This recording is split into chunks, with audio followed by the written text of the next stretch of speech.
yoo diina Oromoo taate malee Oromoo ajjeesuu hin dandeessu karaa jabaa. Xalayamuun naanaa barreessu hodiif chokolleetti naa barreessa. Oromoon haa xiiqattu. Gumaa ilma isaanii haa baatu. Amma duunu cim. Amma dhiignu cim. Nama kennaa addaa ta'e qabu. Masuffaa onni qabeetti. Yeroo baay'ee warri kuni darbee dhalatu. Safaru cirraale እውነት ነው ወይ gaarri diigamuu malee maan oromummaadha. Hacaaluun naaf dhugaadha. Daadhii du'eedhee Hacaaluun hin sodaanne. Addis Ababaa miti yoon diqeeraa jechuu didan. Hacaaluun biyya daawwitiidha. Kunoo asumatti dhalate. Soorata dhalootaati.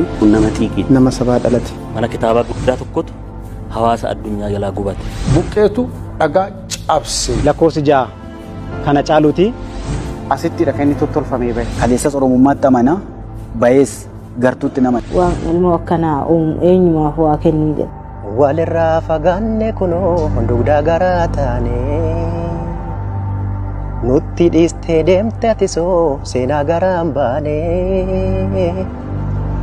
achi buuteen kee dhabame akka miila bakar waaree Hacee hundee ilma Oromoo wal jaalacha wal dhabnaaree.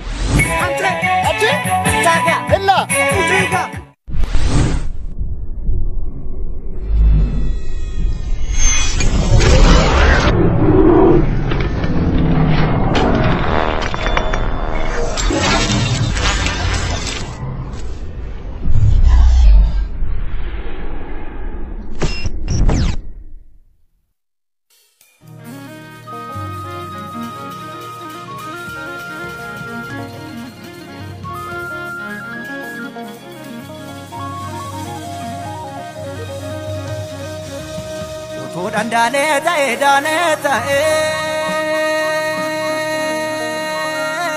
gojeda kenginginja uto dandacheta biyeta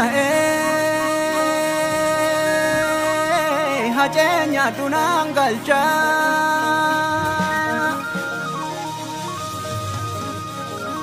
Mburaan funyaan qabdi Bekteen pumpattu malee garaan koo dhibee qabdi dubbii baatti baafteen himattu malee ilmoolleen jaadu'eedhaaf bardu'eedhaaf waraabessi gaaddaaree achi keessaa waceedhaaf barwaaceedhaaf caffeen tulluu dhoksaaree Seenaallee Rirmuun Nyaattu hin jenne lubbuusaa Qaalii sabasaaf kenne wayi lafaa gabaatiin marguun malee wayi namaa du'eetiin galleen malee ni haftee jedhee garaan kuutanne ni dhuftaas jedhee abdiin ooranne isin boo'inii yaadan eeginii mararoo sirbi. Namni dachee kanarratti yoo dhalatu baay'eedha. Yoo lakkaan garuu hedduu keessaa muraasatu akka ibidda tulluurraa ol bahee mul'ata. Namni gaafa dhalatu sabaaf yookaan warraafi yookaanis ofii isaatiifi gariin immoo sadanuuf osoo hin taane dhalatanii dhaloota qofaa tolanii hafu. Nutis kanumarraa kaanee kaaniin baga dhalate yookaan dhalatte jenna. Gariin ammoo osoo dhalachuun isaa hafee yookaan haftee jennee gocha yookaan oolmaa isaatiin ni abaarraa yookaan immoo ni janyaa ni eebbifnaa ni leellifnas. Mucaan kun dachee maccaa kan warra dursee adda isaa qabsoo Oromootiif kennaa dhaga'ee Amboo hambaa lafaatti yoo dhalatu namoonni baay'een tarii akka abbaasaa qawweeriyaa godhata yookaan ammoo akka haadhasaa garaa laafee guddata jechuun alatti namni waan addaa yaada jiraachuu baatullee abbaan isaa garuu Hacaaluu baasaniifi maalii fi karaa kamiin yoomii fi akkamitti Hacaaluun eenyu akka caalu garuu yeroodhaaf wanti beekamu hin jiru hawwiidhuma qofaanii. Obbo Hundeessaan Hacaaluun akka sirbu hin fedhanii mucaan koo baratu jedhum Dooktara barbaadu isa boruu ayyuu ta'ee rakkoo Oromoo fi Oromiyaa furuu isa boruu goota ta'ee gidiraa fi roorroo Oromoo mataa gadi qabee gaachana ta'ee fi qolatuu wabii Amboo barbaadu. Kiraara tokko qaba. Kiraara kana godhatee qarreen tokko goda kana jirti.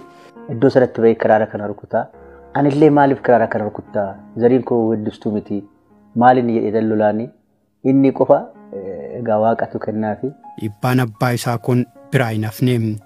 Wajjumaan manaa bahee hiriyaa isaa biras ga'e. Faantuunis Haacaaluun akka sirbu hin feetu. Garuu immoo sagalee isaa kiiloolee sana yoon dhageenye yaadaan qalbii cabdi.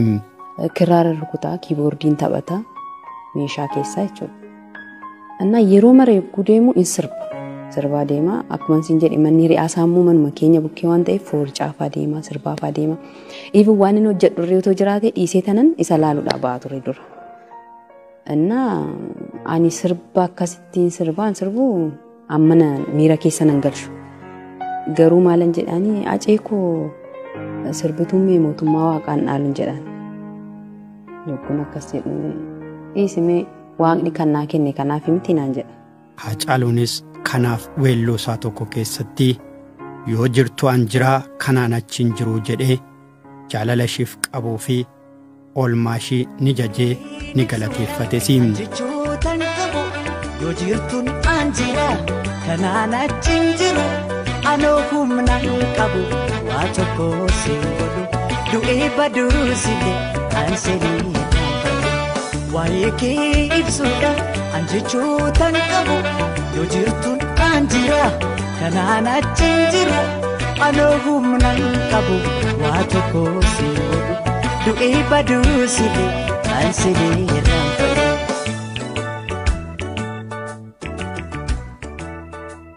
Mucaan xobbeen kun fedhii abbaa fi hiriyaasaa dagatee kiraara qabatee qarree dabbisitti bahee aartii akka burqituu keessaa ol danfuun of dhaggeeffataa, of madaalaa, of sirreessaa, quuqqaa fi quuqama keessa isaa fi Oromoo keessa jiruu baasuu danda'uusaa of safaraa.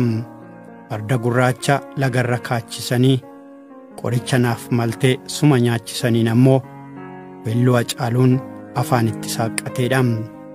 Sagaleen isaas kanumaan moroodame. Farda gurraacha lagarra kaachisanii qoricha naaf hawwitee si nyaachisanii qoricha naaf hawwitee sanoo dhaga'e. Inni alaa weddisaa dhufnaan kaatee immoo hiriyyaan isaa lolaan dubbuusaa amaaruu waaqni. Obboleessi koo maal taate maal ultan hundeessa mucaan kun yookiin buddeena isaa ta'abee wanti kun. Jireenyi akka marsaa gundoo asuma naannofti. Hacaaluun garuu kaayyoo fi mul'ata isaa wajjin qolee isaa jabeeffachaa fuulduratti. Jaalalli ganama faantuu damisoo diroo ibidda saafaadha. Rakkoo fi gidiraan Oromoon itti jiru mata bowwoodha. Dhukkubni isaa maan immoo muuziqaadha. Roorroon immoo muuyyaleedha. Oromoo nyaachaa jirti. Daandiratti naana argummoo natti dubbata. Akkam natti dubbattee nan arrabsa. Arrabsee galee tana maafan arrabsee dhimboota ture. Mana keenya bira darbee mana isaanii dhaqa inni. Galgala mana ri'aasaa tokkotu jira. Achitti kiraara taphata. Amma inni galutti ani hin galu manatti. Yookaan lukaan dhiqadhaa yookaan waan ta'e hin godhaa balbala marra dhaabbadhee isa eegaa. Yogguu inni galu innis hin laalu dheetu. Utuun barbaadin garagarii ilaalee darba mana keenya.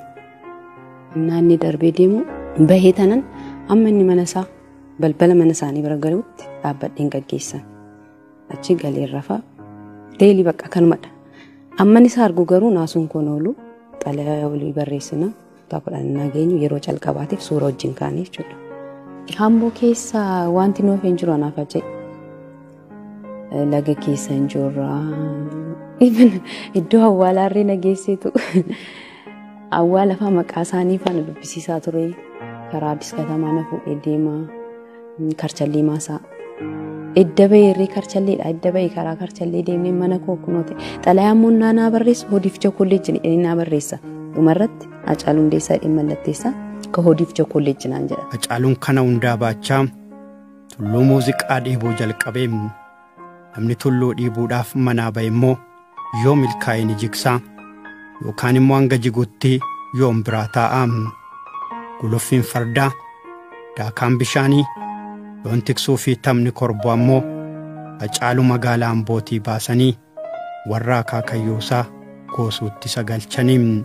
Waggaa 70 irraa fudhadhe. Waggaa 70 fudhadheen lafa majaa jedhamu goosuutti guddise.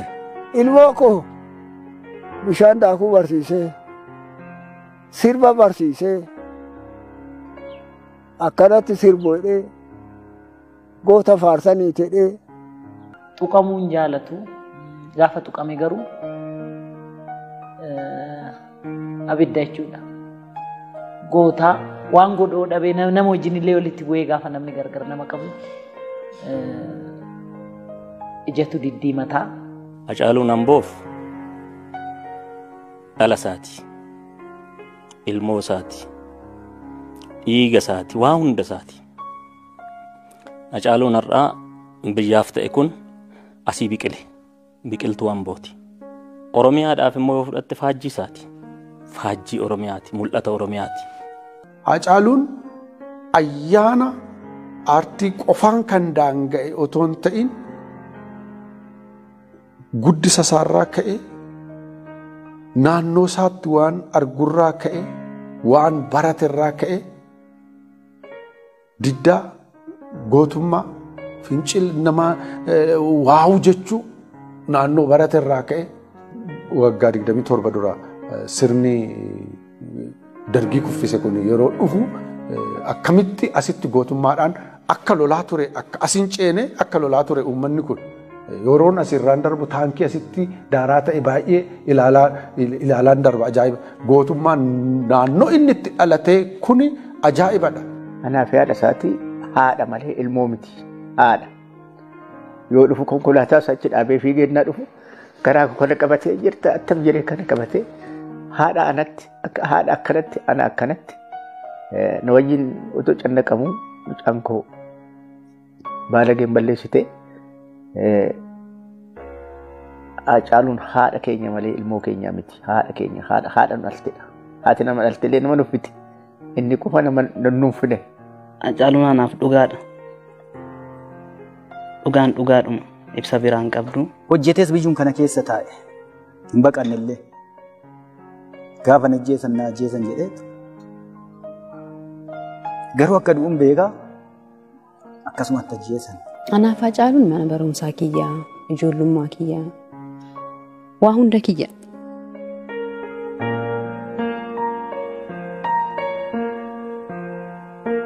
Yeroo inni daa'imaa fuulli isaa kun hin madaa akka malee. Yeroo sadeessi sana isheen barattu turte, hin baratti turte mana barumsaatti. Isa manatti dhiistee isa dhukkubsatu kana mana ciibsitee gaafa mana barumsaa dhaquetti haati keenya guddattuun. Blackboard irratti gaafa barsiisaa waa barreessu barreessee gaafan gadi jedhee ol ka'u masmara isa duraa barreesseen innaan ol jedhee ilaalu isa lammataa dubbisee barreessuudhaaf gadi jedhu gaafa inni fuula isaa hooqee dhiiga isaatu dabtara korranatti mul'ata. Isuman dura barreesse sanaan deebi'ee barreessa. Sammuun koo sirrii naa ta'uu dinnaanan amma mucaan koo naaf hayyuutti jedhee dhiisee manatti deebi'ee jetti. Aarsaan akka haadhaatti ishiin kaffalte kun akka haadhaatti salphaa ta'uu danda'a. Akka dhala namaatti garuu waan sammuudhaan olidha. Kana beekaaf natti fakkaata gaa haadha waliin qabnu qobaasaatti baafatee guddattuun koo aduutu jedha. Baay'ee wajjin cinqamee baay'ee wajjin rakkadhee tana guddisee kanumaaf naa kakata malee maalan godheef ijoollee baay'een qaba. Namni lubbuudhaan jiru tokko yoo harki mirga isaatii tokko cite harka kiyyatu cite hin jiraadhu hin jedhu numa jiraata. Bitaas taatu harka mirgaatiin eeboo darbatta yoo ta'e hamma harka mirgaa san darbachuu dadhabda malee bitaadhaanis inuma yaalta. Namni yeroo tokko tokko yoo ijji tokko si jaame ija tokkoon baay'ee hubachuu hin dandeessu. Hacaaluu biraa har'a yoo ijji lama badayyuu otoo hin jedhe wanni natti hin ta'u. Addunyaa kanarratti diinni Hacaaluun qabu yoo jiraate soba. Diinni Hacaaluun qabu yoo jiraate fakkeessuudha. Diinni Hacaaluun qaba yoo jiraate shira. Fakkeessituu miti Hacaaluun baay'ee. Sakandii tokkoof bara rakkina nama horiin isan dinqireedha. Waan namaa waan amma naan jaalatu waan dhugaa irratti taatitti immoo eeboollee akkanatti fuuldura qaban itti dirmee du'a malee irraan deebi'u. Kansaa adda. Kansaa adda. Beekumsi isaas guddinni isaas durumarraan itti fakkaata. Bakka guddaa ga'uu yaada. Jaalalaan guddatee horii tiksuu kanarratti baay'ee gara akaakayyuutti adeema. Maatii keessatti jaalalumaan guddate Oromoo biratti immoo irra jireessa eenyummaa isaatii nama quuqamudha buleessi ko. Dhaloonni isaa gindii dhumsaatti duubaa kaasee abba torba dhalate. Abba torba dhalate haadhaan abba torba dhalate illaammu keessaa bahe abeebe keessaa bahe. Ana akka zoogaa booji'aa zarii isaati. Dhalattee daa'imummaa isaatiin dhugaa irrattan du'a. Balsa gafaa du'a. Balsa gaafa maatoo. Qabayyoo gafaa du'a. Gara suuqoricha xaaliyaanii. Kuuna gama sana miti kan xaayilaanii itti fannise dajjaa garsuu dhuki. Xaayilaanii dhaabee kan itti fannise iddoon kun. Iddoo jagni itti dhalatu. Iddoo waraanaati iddoon kun. Seenaa Taaddasaa Birruu hin gaafata. Seenaa Badhaadha Dilgaasoon gaafata. Akkasumas immoo Agarii Tulluun gaafata. Seenaawwan jiran kanan gaafata. Hawwiin isaa guddaan bilisummaa kana. Goota sanyii daraara kamanii daraara maal xajjeesse diinuma keenya xajjeesse miti daraara kamanii waan hin jiru zoogaa booji'aa akaakayyuu xoolaaf abeebe qeerransuma. Namoota ibsuudhaaf edaa jechoonni dadhaboodha. Dadhabina jechootaatu arge Haceen ibsa jedhee. Laafina jechootaa jechootatu na harkatti laafe. Isa ibsuudhaaf. Walirraa fagaanne kunoo hundugdaa garaa taane. Nutti dhiistee deemte atisoo seenaa garaan baane. Achi buuteen kee dhabame akka miila bakar waaree. Hacee hundee ilma Oromoo wal jaalacha wal dhabnaaree. Achi buuteen kee dhabame akka miila bakar waaree. Hacee hundeessaa ilma Oromoo wal jaalacha wal dhabnaaree. Wal dhabnaaree wal dhabnaaree wal dhabnaaree. Akkamitti wal dhabnaare. Erga umuriin isaa barnootaaf ga'ee fedhii abbaa isaa guutuu fi kaayyoo jeneraal Taaddasaa Birruu galmaan ga'uuf mana barumsaa Oddoo Liibanitti barachuu jalqabee. Oddoo Liiban keessatti ijoolleen baay'achaa Hacaaluun immoo caala qaacimmachaa Oromummaa ol kaasaa gadoon muuziqaa fi hiraarsaan siyaasaa isa dhamaasuus jireenyittuma fufee. Barumsaa fi kurkursa siyaasaa kan garee mana barumsaa isaa Oddoo Liibanii fi carii abbummaadhaan erga dorsaa ture. Hacaaluun gara mana barumsaa qophaa'ina Ambootti darbee. Hacaaluun asitti immoo garee tokko jaagamaa badhaaneef kennuudhaan ofii immoo karaa gumii mana barumsaa barattoota kakaasuu isaa itti fufee. Barri 1995 Amboof jabana dukkanaatiin. Oromiyaaf immoo bara gaddaa yeroo itti barattoota ishii qaqqaalii hedduu itti wareegsifteedha. Barri 1996 Armeen Oromiyaa reenfa ijoollee ishii 100 lakkaa'amanii lakkoofteetti. Kan ilmaan Lanamboos dachee Nambo'aa lakkaa'u. Maamoo Mazammir asi cimaadha barbaadanii galaafatan. Hargaa'u dinqaa nama yeroo jalqabaatiif qawwee qabatee waddeessatti maqaan isaa hardhan ka'u. Cimaa Amboo jarri galaafatanidha. Daraaraa kafaniin galaafatan. Amma kana hundumaa kan galaafataniif maaliif? Jabaa isaanii yoo ajjeefne Amboo mataan gadi cabeet jiiltee gadi teessi jedhaniiti. Dhiigni jara kanaa garuu daraaraa baay'eedhaan oomishe. Aargaa'u Dinqaa baay'ee oomisha. Maammoo Mazammir baay'eedha yoo oomisha. Amma duunu cimni. Amma dhiignu cimni. Isa ammaa kana immoo jiilchuuf otoo hin taane jaagamaan illee akkasumatti wareegame beekta. Jaagamaa badhaaniidha.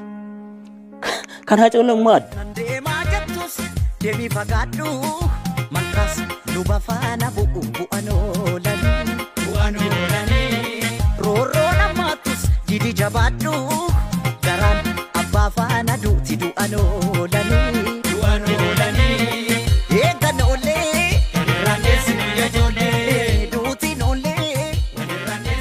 Fincilli diddaa garbummaa manneen barnootaa Amboo Haacaaluu Hundeessaa fi Jaagamaa Badhaanii dabalatee barattoota kanneen biroon dursamuu guutuu Oromiyaa wal ga'ee barattoota 100 lakkaa'amanis ni wareegame. Dubbiin osuma kanaan jiru Hacaaluun siyaasaan mana barumsaa keessaa qabamee masaraa mootummaatti ijoollee 14 waliin hidhame. Hacaaluun yoo mana hidhaa galuu ergaa akkas jedhu barreessee hiriyoota isaatiif ergeemu. Ani nan hidhame osoo hin taane iddoo qabsoo kootiin jijjiirradhe jedheem. Bakki kun bakkatti shiftaan hidhamudha fi yakki gurguddaan bakka raawwatame bakkatti hidhamudha. Kanayyuu edda seenni dhageenya jechaadha. Maaliif jennaani keessaa homtuu seenuu hin danda'u duubarraatiin manni akkasii giraawundiin akkasii jedhamadhee uummanni Amboos hin beeku namni beekus hin jiru. Warra hojjetee fi warra hojjechiisu qofaatu beeka jechaadha. Sababii sanatti nu hidhanii fi tokkoffaa magaalaa irraa hidhuudha, lammaffaa asfaaltii irraa hidhuudha. Yoo ajjeesanis yoo iyyanis namni si dhagahu hin jiru jechaadha. Kanaatiif akka barbaadanitti nu reebuudhaaf akka barbaadan nu fannisuudhaaf yoo duunillee akka nu dhageenyee fi kanaafidha kanatti isaan filatan. Hidhamuu jechuun maal akka ta'e naan galuun beeku ture. Bakka Haceen har'a hidhamee boru bahaadha kiyya kan inni eegaa ture. Achi boo'ee tanan gara manaatti galee bariitusaa bakka hidhame sanan deeme hin argisiisan. Yeroo mara ganama guyyaa galgala utuu achi hin gahin hin deebi'u. Achi guyyaa sadaffaa isaattidha. Obboleessi isaa fi eessumni isaa dhufanii huccuu fi nyaata qabanii maal hojjettanaan jedhan. Lakki Hacee yoo argisiisan jedhee ilaaluuf jennaan sitti hin argisiisanii kana booda asin dhufinnaan jedhan. Manadhaa sanatti gaafa tokko ooleen beeku ga'a. Hundoo si du'ee reeffa fudhadhu naan jedhu jedhee tanan barii bahee dhaqa qursii wayii godhee. Maali Hacuu kooriyoonni kee yoo fayyumaa? Maal taatee akkana taataa? Maalum jaalattamaan sii fiduu jedhaan. Ani harree miti beeree naan jedhe. Waa yaadaan jira harree miti alee. Sammuu keenyaaf qalbii keenya dhabnee akka baanu ture. Faallaa sanaa taanee baane nuti garuu. Dhokkamneetu maatii jalaallee nu dhoksaniitu nullee waliin arginu achi keessatti warri nu qoratan illee poolisii magaala kanaaniti. Federaala irraa dhufanii poolisii federaalaati. Ani mana isaa gadi kanatti hidhamee Hacaaluun kun mana kanatti hidhamee egaa mana kana hidhaatu wal nu barsiise jechuudha. Sababbii galgala geerarsaatiin ijoollee jabeessa jedhamuutiin achittis illee reebamee hangaarraatti gurrisaa otoo hanga gaafa duutullee gurrisaa dhukkubsataadha. Maatii dhokadhee kanan deema. Guyyaa meeqaffaa isaatti innaa waraabbaman nan arge. Bakka Hacee sagalee dhuma isaan dhagee bazzii lihidedhe sagalee isaan dhagee namni baay'een wannoo ilaalaa ture. Yeroo sanaan hin beeku maal akkanarraa ka'e hin beeku akka ba'aatti narraa ka'e waan ta'e nan gammades bakka guyyaa torbaaf waan hin argineef jechuudha. Mana hidhaa keessatti wal barre'anii Hacaaluun ani ala ta'e inni mana hidhaa ta'e guyyaa tokko akka carraa ta'e ayyaana bara haaraa baandiin hora Amboo hojjechuuf achi deemee egaa nuti yeroo sana informationii nuti qabnu umurii guutuu akka hidhamu Hacaaluun akka ba'u hin beeku ani. Kanaaf Hacaaluun sagalee kiiloolee kanaan geerarsaa Geetaachoo Hayilamaariyaam geeraraa inni nan boo'a bakka baay'een boo'ee maaliif sagaleen akkana yeroo kun otoo bahee hojjechuu danda'u akkamitti as keessatti hidhamaa naqaan yeroo baay'ee yeroo ayyaana waggaasa wajjin nan oolaa kaasetti haaraan gaafa ba'u biteefin naqaa achitti. Asafna kan jedhu hin jiru keessa. Yoomiyyuu hin baana. Yoomiyyuu hin injifanna. yoomiyyuu waa tokko uummata kanaaf keenyee dabarra waan jedhudha. Inni kun almost itti milkaa'eera. Gaafa nuti achi gallu maal goone inni irratti malee maranne. Ani isaan keessaa xiqqaadha. Natti aanee mucaa dheeressaa jedhamu tokkotu kutaa 7dha, kutaa 6dha, isaan kaan kutaa 9, kutaa 10, kutaa 12 warra kaan.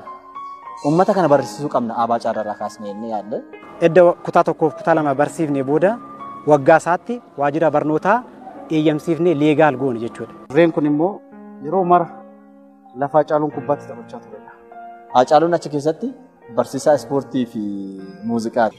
Hiriyoota isaa kana faana jaalala kan qabu, sirreeffamtoota kaaniif illee jaalala gaarii kan qabu, amala addaa kan qabu mucaan kun. Namni mana hidhaa keessa taa'ee yookiin dukkana keessa taa'ee waa'ee ifaa uummataaf yaaduu miti ofiifuu yaadu. Waggaa 4tti galmeen nutti baname. Wanta Hacaaluun uummata kanaaf gumaache weelluun qabsoo Oromoo dadammaqsa iddoo kanaan ga'e kun asittidha kan inni tottolfamee bahe. Walaloo isaa sanyii mootiin alatti asumatti barreesse. Lakkoofsi 7 hankooti, lakkoofsi 6 kana Hacaaluuti. Wanta addaa waan adda ta'e yookaan immoo 04 jennee waamna nuti. Isni yoo keessa jiraate yookiin foon qulqullaalee waan akkasii taate innis achirraan beekna gurshaa anis asirraatiin beektan isa gursha. Tanoo yaada yeelalaa irri geerareen quufnee hidhaa Qaaliitti jira. Irri geerareen quufnee hidhaa Qiliinxoo jira. Irri geerareen quufnee hidhaa Karchallee jira. Karchallee Amboo jira. Anoo maalan geeraraa tanoo yaada yeelalaa. Iraarsaan mana hidhaa cimus dhiirri hanga reebamuu lafeen isaa jabaataa hanga dhiibamu immoo dhiibuu baraam. Hacaaluun waggaa 5 boodaa yoo mana hidhaatii ba'u qabsoo Amboo bilisummaa fi birmadummaa Oromootiif gaggeessaa ture dabaaluuf rasaasni isaa kan inni itti qiyyaafatee muuziqaa ta'uusaa mirkaneeffatee. Ani immoo hawwisoo urjii Adaamaa galeetan ture beeksisa wayitu ba'e achitti hooggantoota yeroo sana jiranitti sittimee nama dandeettii akkanaa qabutu jira. Yeroodhaaf dibbee aadaati irratti nu fudhadhaati. Ammayya irratti immoo sagaleedhaan hin sirbaa. Mee ilaalaa hidheetan dhufee Haceen qoramee darbee akkasitti ammayya irratti sagalee otoo sirbuu aadaa irratti immoo dibbee sana otuma hojjetu akkasitti 8 wajjin hojjennee innis gara Amboo barumsaatti deebi'ee ani immoo baandii burqaa buraayyuu galee jechuudha.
Nun waggaa 14tti roorroo Oromiyaa irra ga'u mormuudhaaf reebichaa fi hiraarsaa mana hidhaa waggaa 5f erga baatee akkuma bahin daandii qabsoo sadaffaasaa muuziqaatti qiyyeeffatee qabsoon manneen barnootaa oddoo liibanii hanga qophaa'ina Ambootti milkiidhaan kan mana hidhaas injifannoo guddaadhaan inni sadaffaan ammoo qabsoo karaa muuziqaatiinis dabaaluudhaan qabsoo karaa muuziqaan jirus injifachuudhaaf iddoo qabsoo jijjiruun dirqama ture.